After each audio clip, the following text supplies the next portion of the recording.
साधना अंधेरे कमरे में चुपचाप आंखों में आंसू लिए हुए बैठी थी। बाहर से बच्चों के खेलने कूदने की आवाजें आ रही थी। तभी उसे उस अंधेरे कमरे में किसी के पैरों की आवाज सुनाई पड़ी और उसने झट से अपने आंसुओं को पोंछने का उपक्रम किया, लेकिन उससे पहले ही कमरे की लाइट अचानक ऑन हो गई। अरे बुआ जी, आप यहाँ बैठी हैं। मैं तो आपको हर जगह ढूंढ आई, लेकिन आप यहाँ अंधेरे कमरे में क्यों बैठी हैं? सोनम ने साधना के पास आकर बड़े स्नेह भरे शब्दों में कहा, जो कि अभी अभी शायद कोचिंग क्लास से वापस आई थी। कुछ नहीं बेटा, बस ऐसे ही यहां पर आकर बैठ गई। साधना की आवाज भी आंसुओं के साथ साथ भारी हो रही थी। बुआ जी, आप रो रही हैं? सोनम ने चौंकते हुए पूछा, क्योंकि साधना की आवाज में नमी साफ साफ झलक रही थी। नहीं बेटा, साधना ने खुद को पूरी तरह से संभालने की कोशिश करते हुए कहा। बुआ जी, आप झूठ बोल रही हैं। किसी ने आपसे कुछ कहा क्या? सोनम अपनी बुआ को रोता हुआ देखकर परेशान हो रही थी। मैं अभी मम्मी को बुलाकर ला रही हूं। अरे नहीं सोनम बेटा, तुम चलो, मैं खुद ही बाहर आ रही हूं। साधना ने उसका हाथ पकड़ते हुए कहा। ठीक है बुआ जी, आप जल्दी से बाहर आइए, वरना मैं मम्मी को बुला लाऊंगी। सोनम इतना कहकर बाहर निकल गई। कितना प्यार करती है ये लड़की मुझसे, और सिर्फ इसी की मनुहार की वजह से मैं यहाँ दौड़ी चली आती हूँ, वरना तो मम्मी पापा के जाने के बाद शायद ही आ पाती। और फिर भैया भी तो बहुत ज्यादा महत्व देने लगते हैं।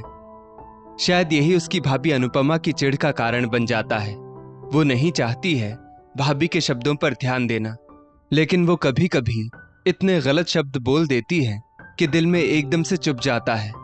ये सब सोचते सोचते फिर से साधना की आंखों में आंसुओं की नमी तैर गई, लेकिन उसने फिर से झटपट अपने आंसुओं को पोंछ लिया और मुंह हाथ धोकर बाहर निकलने के लिए उठ खड़ी हुई, वरना सोनम फिर से आकर उसके पास बैठ जाती और पूछताछ करने लगती।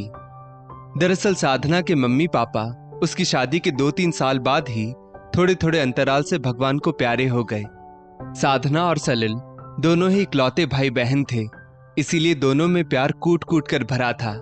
लेकिन साधना की भाभी प्राची ने कभी भी उसके मम्मी पापा और उसको दिल से नहीं अपनाया। हमेशा ही उसका रुख मायके की ही तरफ झुका रहा। जब तक मम्मी पापा थे तब तक वो खुशी खुशी इस घर में आया करती थी, लेकिन जब से मम्मी पापा भगवान को प्यारे हो गए तब से वो मायके आने में हिचकती थी। लेकिन साधना को भतीजी सोनम, जो कि उसकी शादी के 5 साल पहले ही हो गई थी, वो साधना को बहुत ज्यादा चाहती, और साधना भी तो उसके ऊपर जान न्योछावर करती थी। जैसे ही गर्मी की छुट्टियों के आने की आहट होती, वो और उसके भैया उसके कानों में मायके आने के लिए आफत कर देते, लेकिन उसके आते ही उसकी भाभी के व्यंग बाण शुरू हो जाते। बस साधना के दुखी होने का यही कारण था। प्राची ये भी नहीं सोचती कि उसके शब्दों का उसकी ननद साधना के ऊपर क्या प्रभाव पड़ेगा। चलो उठो साधना, मैंने तुम्हारी मनपसंद चाय बनाई है, फटाफट चाय पी लो। सलिल हाथ में साधना के लिए बेड टी लिए खड़ा था। आप भी भैया, साधना ने आंखों को मलते हुए कहा। अरे आप भी क्या, साल में एक बार को तो मेरी बहन हमारे पास आती है, वरना तो बुलाने पर भी नहीं आती। अच्छा छोड़ो, ये बताओ कि चाय कैसी बनी है? सलिल ने सवालिया निगाहों से साधना का चेहरा निहारा। भैया, हमेशा की तरह बिल्कुल वैसी ही, आपको आज भी मेरा स्वाद याद है, साधना ने भाई के प्यार से अभिभूत होकर कहा। लेकिन बाहर उसे अपनी भाभी की कर्कश आवाज सुनाई पड़ रही थी। लाडली बहन के लिए तो हमारे पतिदेव पागल ही हो जाते हैं, वरना तो अगर हम एक कप चाय को भी बोल दे तो सांप सूंघ जाता है। अब जब तक ये महारानी रहेंगी, बाप बेटी सब के सब इनकी तीमारदारी में लगे रहेंगे। इतना सुनकर साधना एकदम चुप हो गई। साधना, तुम तो अपनी भाभी का स्वभाव शुरू से ही जानती हो, इसीलिए उसकी बातों पर ध्यान मत दिया करो। सलिल ने साधना को समझाते हुए कहा। चलो फटाफट नहा धोकर तैयार हो जाओ। प्राची, तुम अपनी आदतों से बाज नहीं आओगी। अब मेरी बहन बाल बच्चों वाली है, कुछ तो सोच समझ कर बोला करो। सलिल ने मुंह पर उंगली रखते हुए प्राची को समझाने का प्रयास करते हुए कहा। सलिल, मैं तो जैसी हूं वैसी ही रहूंगी। इतना कहकर प्राची रसोई में चली गई। आज शाम को पिक्चर की टिकट बुक करवा दी थी, ये रहे टिकट। सब लोग शाम को तैयार रहना, मैं ऑफिस से जल्दी ही आ जाऊंगा। थोड़ी देर बाद सलील ने टिकट दिखाते हुए ये बात उस समय कही जब सब लोग सुबह का नाश्ता एक साथ बैठकर कर रहे थे। इतना सुनते ही सब बच्चे चहक उठे, लेकिन प्राची मुंह बनाते हुए बोली, मुझको नहीं जाना, तुम सभी जाओ। क्यों प्राची, तुमको तो मूवी का बड़ा शौक है? सलील ने पूछ लिया। मुझको बिल्कुल भी नहीं जाना, प्राची ने साफ मना करते हुए कहा। चलिए ना भाभी। साधना ने भी प्राची को मनाने की कोशिश की। तुम जाओ अपने भैया के साथ, क्योंकि उनको फालतू का पैसा फेंकने का बहुत शौक है। प्राची ने सलील को घूरा और वहां से उठ गई। इसका तो सही में दिमाग खराब रहता है, सलील ने भी चिढ़कर कह दिया। हाँ, मेरा तो दिमाग है ही खराब, प्राची उखड़कर बोली। उस समय सबका मूड एकदम से खराब हो गया और फिर सलील ने उसी समय मारे गुस्से के सारे टिकट फाड़ दिए। प्राची तो कहीं ना कहीं ये चाहती ही थी। खैर, सलील ऑफिस चला गया और साधना प्राची के साथ रसोई में हाथ बटाने लगी, लेकिन दोनों ने एक दूसरे से कुछ नहीं कहा। खैर, दूसरे दिन फिर माहौल सही होने लगा। शाम को सलील का फोन आया कि आज खाना मत बनाना, मैं सबको चाट खिलाने के लिए ले चलूंगा। यह आदमी बिल्कुल अपनी बहन के आने से पागल हो जाता है, अब चाट पर पैसे फूकेगा। प्राची ने धीमे से तो कहा, लेकिन ना चाहते हुए भी साधना के कानों में वो शब्द चले ही गए और वो अपनी मम्मी के कमरे में जाकर फूट फूट कर रो पड़ी।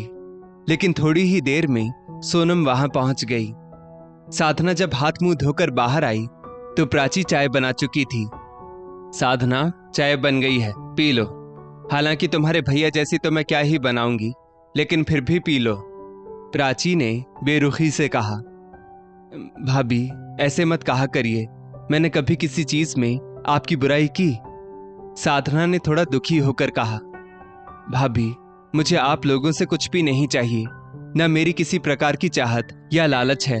मैं तो बस इस घर में खुशियां ढूंढने के लिए आती हूँ। मेरे बच्चों के सभी दोस्त अपनी नानी के घर जाते हैं तो ये लोग भी आफत जोत देते हैं, इसीलिए मुझको आना पड़ता है। और फिर भैया और सोनम भी बहुत जिद करने लगते हैं। ये बात भी आप जानती हैं कि मेरे घर में किसी चीज की कोई कमी नहीं। माना कि पैसा बहुत ज्यादा नहीं है, लेकिन वंश के पापा हम लोगों की कोई भी इच्छा अधूरी नहीं रखते। फिर भी अगर आपको मेरा यहाँ आना अच्छा नहीं लगता है तो अगली बार से मैं बिल्कुल भी नहीं आऊंगी। मैं आज और अभी इसी समय ये कसम खाती हूँ और कल सुबह ही मैं वापस चली जाऊंगी, साधना ने रोते हुए कहा। सही बात मम्मी, बुआ जी बिल्कुल सही कह रही है। जब नानी के घर से कोई आता है तब तो आप खूब खुशी खुशी घूमती भी हैं और खूब बढ़िया बढ़िया खाना भी बनाती हैं। पापा को भी सब कुछ लाने के लिए बोलती रहती हैं, लेकिन जब भी बुआ जी आती हैं आप ना कहीं घूमने का प्लान बनाती हैं, और जब पापा कुछ कहते हैं तो उनसे भी आप झगड़ने लगती हैं। शायद शादी के बाद मेरी भाभी भी मेरे साथ ऐसा ही व्यवहार करेगी, सोनम ने भी रोते हुए कहा। अब तो मामला बेटी का था, क्योंकि धीरे धीरे वो भी समझदार हो ही रही थी। अब तो प्राची को भी अपनी हरकतों पर शर्म आने लगी, क्योंकि वो खुद अपनी बेटी के लिए गड्ढा खोद रही थी। सॉरी साधना, मुझको माफ कर दो, मैं सचमुच बहुत नासमझी भरी हरकतें कर रही थी। और प्लीज अपनी कसम वापस ले लो और भैया से अब कुछ मत कहना, प्राची ने साधना का हाथ पकड़कर कहा। भाभी, मैं तो भैया से कभी भी कुछ भी नहीं कहती। मैं तो हमेशा आप लोगों को खुशी देखना चाहती हूँ, लेकिन पता नहीं क्यों आप। साधना ने आंखों में आंसुओं को भरकर अपनी बात अधूरी छोड़ दी। साधना, अब तक जो हुआ उसको भूल जाओ। बस आज से हम लोग ननद भाभी कम बल्कि माँ बेटी ज्यादा हैं। आज प्राची ने पहली बार साधना को दिल से लगाया था। थैंक यू भाभी, अब मुझको विश्वास है कि मेरा मायका कभी भी नहीं बिछुड़ेगा। साधना ने बड़ी जोर से प्राची को गले लगा लिया। वहां बैठे सभी बच्चे जोर जोर से ताली बजाने लगे। अच्छा, सब लोग तैयार हो जाओ, अभी सलील आ रहे होंगे। आज हम लोग चाट खाने चलेंगे और कल मूवी और परसों। प्राची अभी कुछ सोच ही रही थी कि तभी सलील की आवाज सुनाई पड़ी, और परसों पिकनिक। उसके बाद तो जितने भी दिन साधना मायके में रही बहुत खुश रही, और सलील को तो सचमुच ताज्जुब लग रहा था कि प्राची इतना कैसे और क्यों बदल गई। लेकिन जरूरी नहीं कि घर की सब बातें पुरुषों को पता ही हो। अब तो साधना हर साल खुशी खुशी मायके आती और ढेरों खुशियां दामन में भर भर कर ले जाती। दोस्तों, इस स्टोरी को लेकर आपकी क्या राय है? नीचे कमेंट करके जरूर बताइएगा और ऐसी और भी बेहतरीन वीडियोस के लिए हमारा पेज जरूर फॉलो करें। धन्यवाद।